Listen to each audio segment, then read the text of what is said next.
વંદે ગુજરાત, વાત ગુજરાતની। चक्रवर्ती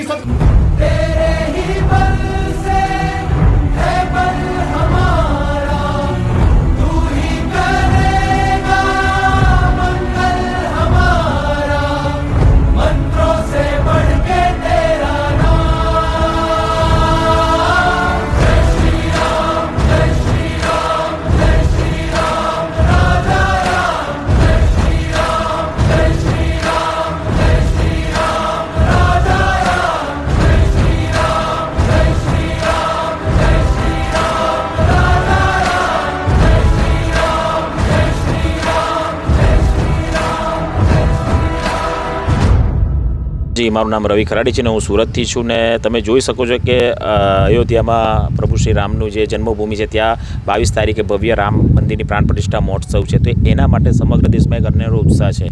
તો આ ઉત્સાહ દરેક રામ ભક્તમાં હોવો જ જોઈએ અને મારામાં બી હતો, એટલે મેં મારી કાર આખી બોનિફાઈડ કરાવી। તમે જોઈ શકો છો બ્લેક કલરની મારી કાર હતી, પણ એમાં મેં આખા રામ ભગવાનના અને અયોધ્યાના મંદિરના ફોટો લગાવીને કારમાં એક મારાથી થઈ શકે એક નાનો પ્રયાસ કર્યો છે। અત્યાર સુધીના વિશ્વમાં મારું માનવું છે કે મોટો પ્રસંગ છે અયોધ્યામાં જે રામ મંદિર બને છે, તો એના માટે મેં આ કર્યું છે। અને હું બધાને જ એક વિનંતી કરવા માગું છું કે પ્રભુ શ્રી રામ 14 વર્ષના વનવાસ પછી જ્યારે અયોધ્યા આવેલ ત્યારે અયોધ્યાવાસીઓ એક દિવાળી મનાવી હતી, ત્યાર પછી ભારત દેશમાં આજ સુધી ચલન છે કે આપણે દિવાળી મનાવીએ છીએ। તો આ તો મંદિર બને છે જેને પ્રભુ એમના કહેવાય ને કે ઘરે જઈ રહ્યા છે ને એમના ત્યાં પ્રાણ પ્રતિષ્ઠા છે।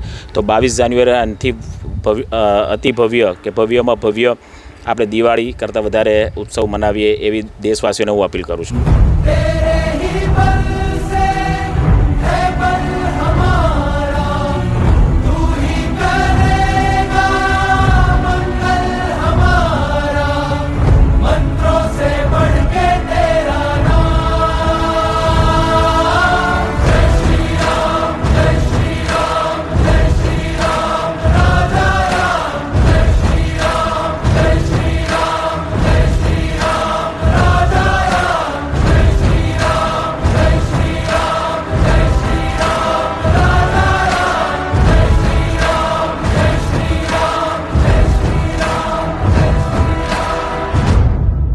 યસ, ને આ ગાડી હું ચોક્કસ અયોધ્યા જલ્દી લઈ જવાનું છું, કારણ કે અત્યારે આપણે જેમ વડાપ્રધાને ના પાડી છે કે હમણાં 22 તારીખે પ્રાણ પ્રતિષ્ઠા મહોત્સવ છે, તો જ્યાં વધારે લોકોએ ત્યાં આવવું નથી, એટલે ત્યારબાદ હું આ ગાડી લઈને અયોધ્યા જવાનો છું।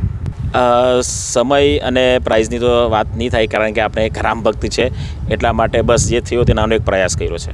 જી નહીં, આ કીધું તેમ જ કે 500 વર્ષના આપણે કે ને આટલા સમય પછી એક રામ મંદિર બનવા જઈ રહ્યું છે ને બધા દેશવાસીઓની કેટલા ટાઈમથી એક ઈચ્છા હતી કે ત્યાં અયોધ્યામાં ભવ્ય રામ મંદિર બને।